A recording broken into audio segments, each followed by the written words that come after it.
Every war mage in the Order knew, of course. To stop the Horde forever, the rifts must be closed. It's a simple thing. Step back through and seal all the rifts behind him with a gesture and a thought. A spell even the most dim-witted of us could manage. When the rifts close, the magic dies. Of course, that means no more mind-controlled orcs and ogres. But it also means no more fortresses strengthened by magic. No more summoned rain clouds when the droughts come.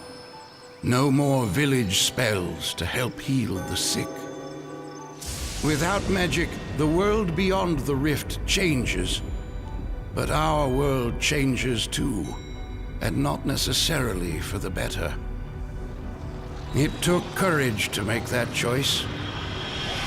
Courage that only one member of the Order had in the end. Either courage, or a particular brand of stubborn stupidity.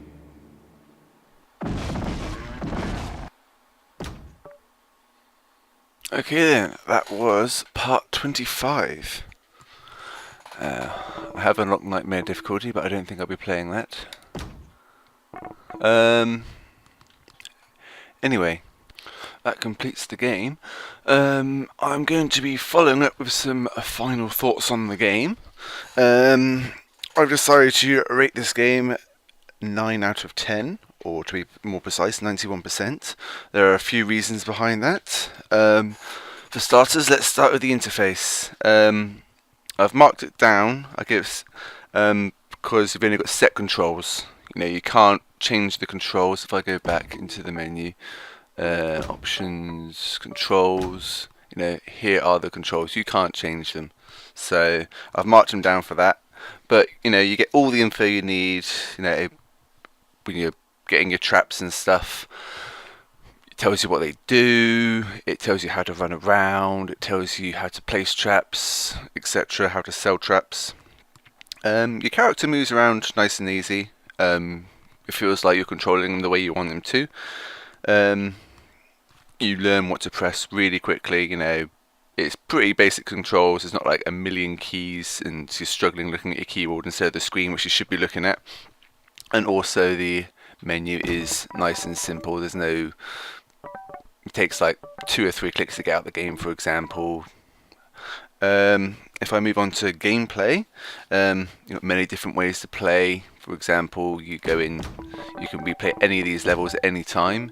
And I was mostly going with the Steel Weavers for the extra money, faster firing traps, but I could play it again and try maybe only going for magical improvements, you know, the enhanced crossbow and sword, you know, getting mana for killing enemies, so on and so forth. The targeting system works, you know, it feels like when you shoot, you're hitting the target where you want to hit them. Admittedly, in the heat of the moment, I was missing their heads quite a bit.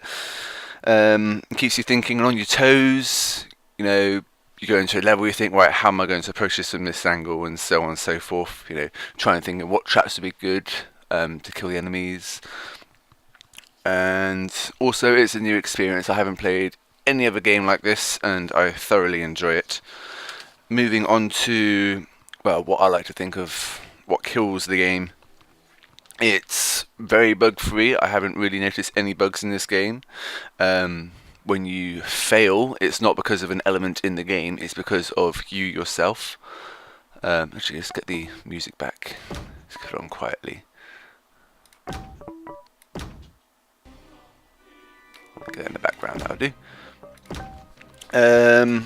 Yes, so if you fail, it's because of something you did, not because there is some unsurmountable element in the game. Another thing I like is no missable items. You know, some games you play and you're running along and, say for example, you look on your map later and there's this chest on the map and stuff which you could have gone to, but you're no longer able to reach it. And I hate that in games. Also, it doesn't really take anything stupid and annoying which you don't like in other games. Say, for example, in first-person shooters, when you're running along and all of a sudden you have to get into a turret, and you know it's like a beach defender or something like that. There's nothing like that in the game. It's all one type of game. Doesn't take anything tacky from any other games. Let's move on to sound quality. The sound happens when it should. You know, when you're firing your crossbow, you're hearing yourself firing your crossbow. When traps are swinging, killing enemies, you're hearing it kill the enemies.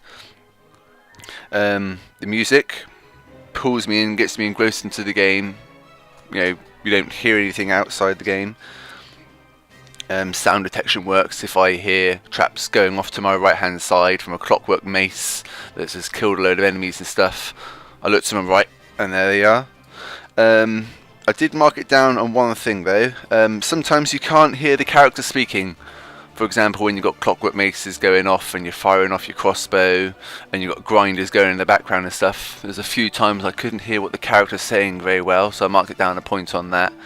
And it's not really changeable. You've only got music and sound. You can't boost up their voice, which is unfortunate. Moving on to difficulty. I did mark it down on difficulty as well, actually. Let's go on to this then. Failing at the game. You can fail at the game, but you play it more and more, you get better and better. You learn how to play, and you can overcome your difficulties. Also, you've got the different difficulty levels. And you've got Apprentice, War Mage, and Nightmare, which is very nice. You know, offers you can start with Apprentice if you want. If you're finding War Mage too difficult, until you get used to it, then move to War Mage, and then to Nightmare. I did mark it down though because you're not really punished for failing. I mean, I failed on this one. I didn't get 5 out of 5 skulls, which I am a bit unhappy about. I might go back at it another day and try get 5 out of 5 skulls, but I'm not really punished for it. You know, you always got the option of going back. If I move on to replayability, well, replayability goes into what I was saying earlier. There's lots of different ways to play. You know, you can choose you could just use all magic traps and barricades and slow traps. You don't have to use any traps at all that would damage enemies. Yeah, that's pretty much replayability down to a T. And that finally, but onto graphics. I mean, it looks nice in the game. Yep, very well. It's a nice looking game, but that's not overly important to me. What's important to me is to know what I'm looking at. If I see an orc, I know it's an orc. If I see an ogre, I know it's an ogre. If I see I'm placing down some traps, I know where I'm placing my traps, and that's what I like in games. Not something that's a bit confusing where you have no idea what you're doing. Okay then, that was Let's Play Orcs Must Die part 25. Thank you very much for watching. Keep an eye out on my Facebook page where I shall be creating a little poll to try and decide what should be my next play. Until my next play, enjoy yourselves and I'll see you soon. Bye bye.